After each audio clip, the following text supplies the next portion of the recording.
Hello everyone. In today's video, I'm going to be showing you how I turned this 12 by 12 by 20 terrarium into an amazing bioactive setup for my crested gecko.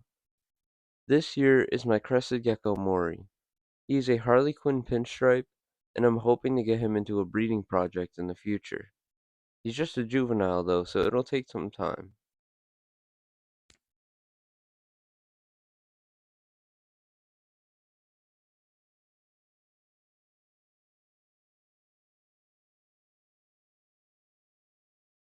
Now, let's get into setting up this terrarium. First is going to be the drainage layer. I'm going to be using some river rocks like I did in the previous setup, because it's a little bit more cost effective than the Leica balls or Hydro balls that you can get at pet stores. And it also works the same. You just want something that'll help the substrate drain. Next we'll be adding the substrate and then going in with the cork bark.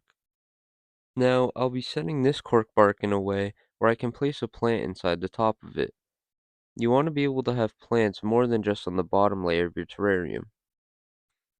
I also place another piece of cork bark that'll act as a hide, as well as his branch that'll help him climb up and down the terrarium. It's good for your gecko to have a lot of things to climb on, help him feel secure. Next we'll be adding the plants. I actually picked 2 plants instead of 3 like the last terrarium, because these plants are a little bit more fuller. One of which is pink and adds as a nice contrast. I think I'm going to be adding this one into the cork bark. Now, the next plant is going to be added into the substrate. I like this plant because it kind of looks like little palm trees. But you're going to want to make sure that the substrate is deep enough so that it holds the roots in there nicely. Here's this palm tree plant now. Both of these plants have nice height and fill up the terrarium nicely. Preferably, I would want another plant a little bit higher, but this is all I had right now. You want to add substrate on top of the roots to make sure that it secures it in well. Now, this terrarium is looking pretty good, and it's about done. All we have to do is add the springtails as well as some leaf litter to help it look a little bit more natural. So we're going to be doing that now. Now here I have my springtail culture. It's looking pretty good right now, but I'm hoping to add some more cultures into it to help it bloom a little bit more. But still, it'll help jumpstart this terrarium.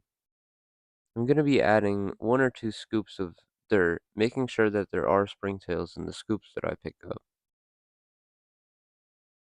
Now, this is a crucial step in a bioactive setup. Bioactive really means that your setup is a slice of nature and almost acts like it. Springtails help break down any mold or animal feces that goes down onto the substrate. They also eat any dead plant matter, so the live plants in here are a great addition for these springtails. Now that the terrarium is finally set up, it's time to add our crested gecko. He just jumps right onto the leaves. Let's get some B-roll shots.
As you can see, the Crested Gecko has settled into its new home pretty well.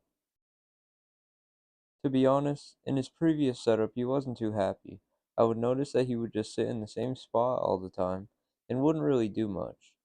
But now, he's starting to explore a lot, and I'm noticing that he's putting on a little bit more weight, so that's good.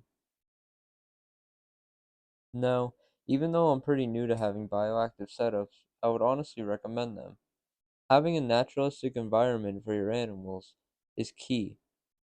If your animals feel safe and secure in their setups, then they'll produce well if you plan on breeding them. And honestly, that's what I plan on doing here. Now, I think that'll conclude today's video. If you're new to my channel, please do consider subscribing and stay tuned for future uploads. I'm going to be doing a lot more bioactive setups, and I do have a very big terrarium setup that will be coming soon. Now, thanks for watching. Peace.